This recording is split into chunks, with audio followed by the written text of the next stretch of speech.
ଜଟଣୀ ନିର୍ବାଚନ ମଣ୍ଡଳୀର ଗୁରୁଜନ ମଣ୍ଡଳୀ ମା ଭଉଣୀମାନେ ଛାତ୍ର ଯୁବକମାନେ ତାକୁ ଆନନ୍ଦରେ ଜଟଣୀର MLA ହେବେ ଏହି ଆଶା ରଖି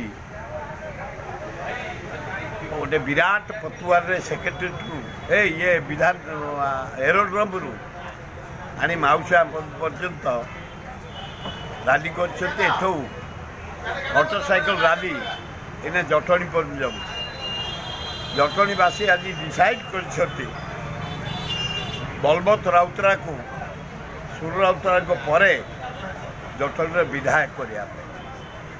ସେଇଥିପାଇଁ ଆମେ ସବୁ ଏକତ୍ରିତ ହେଇ ବିରାଟ ପଟୁଆର କରି ପଦଯାତ୍ରା କରି ଆସିଲୁ ବାଉଁଶିବା। ୟା ପରେ ମୋଟରସାଇକେଲ ରାଲି ଚାଲିଛି।